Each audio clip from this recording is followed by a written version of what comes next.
ল'ৰা-ছোৱালীৰ পাৰ্টিৰ বাবে সুস্বাদু বিধিসমূহৰ স্পকেন টিউটৰিয়েলটোলৈ স্বাগতম। এই টিউটৰিয়েলটোত আমি শিকিম ল'ৰা-ছোৱালীৰ আহাৰ প্ৰস্তুত কৰোঁতে মন কৰিবলগীয়া পইণ্টসমূহ। সিহঁতৰ বাবে কিছু স্বাস্থ্যকৰ নিৰামিষ বিধিৰ প্ৰস্তুতকৰণ। শিশুকালত বৃদ্ধি আৰু বিকাশ খৰতকীয়া হয়। এই সময়ত শাৰীৰিক আৰু মানসিক বিকাশ দুয়োটাই হয়। সেইবাবে ল'ৰা-ছোৱালীয়ে পৰ্যাপ্ত পৰিমাণৰ পুষ্টিকৰ পদাৰ্থ গ্ৰহণ কৰাটো দৰকাৰী হয়। সিহঁতক ডেকাকালৰ পৰাই স্বাস্থ্যকৰ আহাৰ খাবলৈ উৎসাহিত কৰিব লাগে। সিহঁতৰ আহাৰ পুষ্টিকৰ পদাৰ্থই সমৃদ্ধ হ'ব লাগে, সকলো খাদ্যৰ গ্ৰুপক সামৰি। আহাৰখিনি সিহঁতলৈ ৰং-বিৰঙৰ আৰু আবেদনময় হ'ব লাগে। আমি এতিয়া কিছু সুস্বাদু স্বাস্থ্যকৰ বিধি চাম, যাক ল'ৰা-ছোৱালীক দিব পাৰি। প্ৰথম বিধিটো হৈছে টেংগী ফক্স বাদামৰ ভেল। এই বিধিটো বনাবলৈ লগা সামগ্ৰীসমূহ হৈছে 4/3 কাপ ফক্স বাদাম, 1/4 কাপ কাটি লোৱা বিলাহী, 1/4 কাপ কাটি লোৱা পিঁয়াজ, 2 চামুচ কাটি লোৱা কেঁচা আম, 2 চামুচ ভাজি লোৱা বাদাম, 2 চামুচ নেমুৰ ৰস, 2 চামুচ ধুই লোৱা ধনিয়া পাত। আপোনাক লগতে লাগিব আধা চামুচ চাট মছলা, আধা চামুচ ৰঙা জলকীয়া পাউডাৰ, নিমখ আপোনাৰ সোৱাদ অনুসৰি। পদ্ধতি: ফক্স বাদামখিনিক পেন এখনত মধ্যম জুইত শুকানকৈ ভাজক, সিহঁত মচমচীয়া নোহোৱালৈকে। ভাজি হ'লে সিহঁতক পেনৰ পৰা নমাওক আৰু কিছু মিনিটৰ বাবে ঠাণ্ডা হ'বলৈ দিয়ক। ইয়াত বাকী থকা সামগ্ৰীসমূহ এটা এটাকৈ দিয়ক।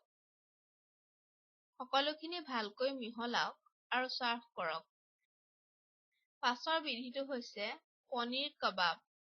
এই বিধিটোৰ বাবে লগা সামগ্ৰীসমূহ হৈছে 50 গ্ৰাম বা 2 চামুচ ভাঙি লোৱা পনীৰ, 100 গ্ৰাম বা 4 চামুচ দৈ, এফাল কাটি লোৱা পিঁয়াজ, এফাল কাটি লোৱা কেপচিকাম, এমুঠি ধুই লোৱা ধনিয়া পাত, 2 চামুচ ভাজি লোৱা চেমলিনা।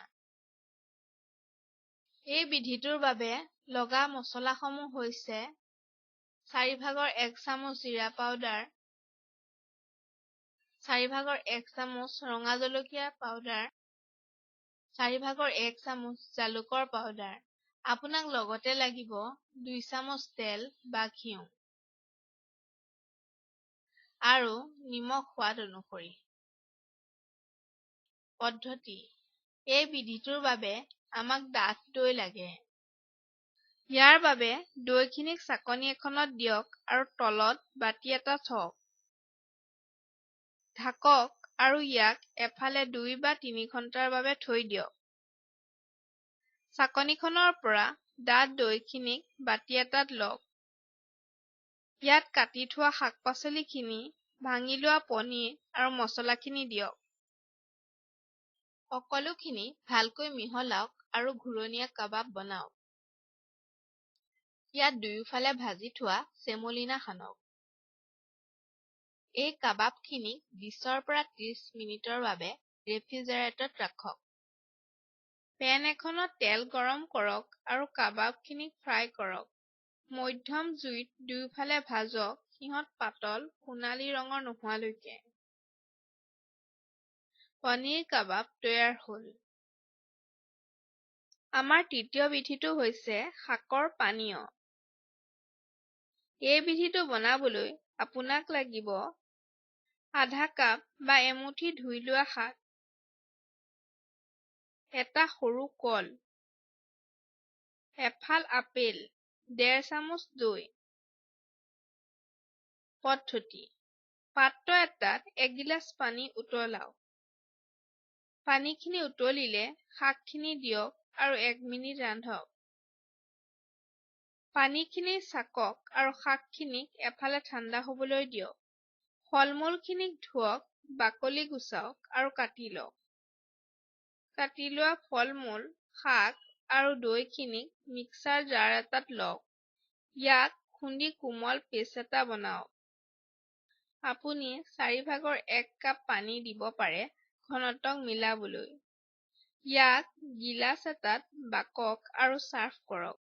আপুনি ইয়াক সজাব পাৰে অলপ ৰুকি লোৱা আপেলৰ সৈতে। শেষৰ বিধিটো হৈছে গোটা মগুমাহৰ ৰোল। এই বিধিটো বনাবলৈ আপোনাক লাগিব 30 গ্ৰাম বা আধা কাপ গোটা মগুমাহ,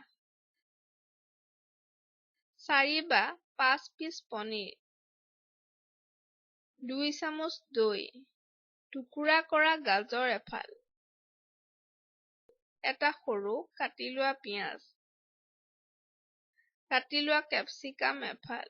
আপোনাক লগতে লাগিব এমুঠি দীঘলকৈ কটা বন্ধাকবি, এটা সেউজীয়া জলকীয়া, অকণমান হালধি, 1/4 চামুচ জলকীয়া পাউডাৰ, নিমখ সোৱাদ অনুসৰি, 2 চামুচ তেল।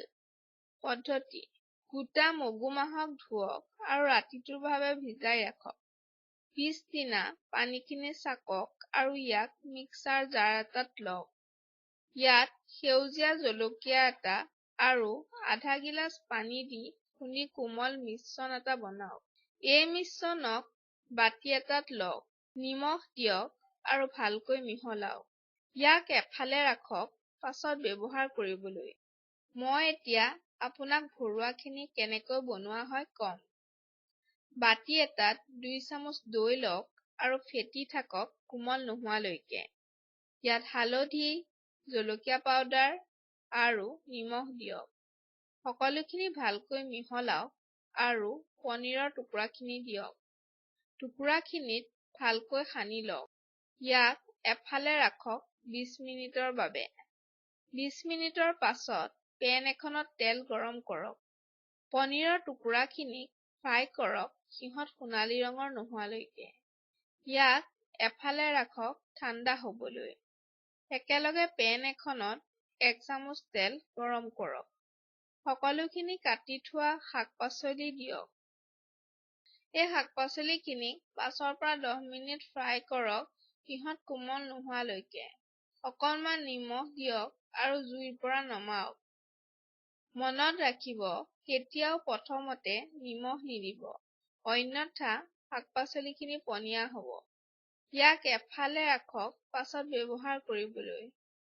আমি এতিয়া চাম ৰোল এটা কেনেকৈ বনোৱা হয়। পেন এখনত তেল গৰম কৰক। মিশ্ৰণটোৰ 1 চামুচ বাকক, যাক আমি আগতে প্ৰস্তুত কৰিছিলোঁ। মিশ্ৰণটোক লাহেকৈ বহলাই দিয়ক ডোছা আটাৰ নিচিনাকৈ। দুইফালে নিসিজালৈকে ভাজি থাকক। ই 3 বা 4 মিনিট সময় ল'ব। প্ৰস্তুত কৰা ডোছাটো প্লেট এখনত লওক। ফ্ৰাই কৰা শাক-পাচলি আৰু পনীৰৰ টুকুৰাখিনি ডোছাটোৰ ওপৰত দিয়ক। ডোছাটো ৰোল কৰক আৰু গৰমে গৰমে চাৰ্ভ কৰক।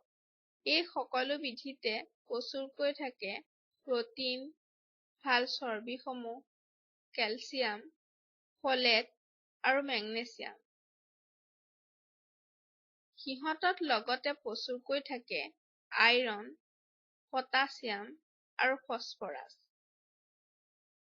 ইয়াৰ সৈতে আমি এই টিউটৰিয়েলটোৰ শেষ পালোহি। সংযোগ কৰাৰ বাবে ধন্যবাদ।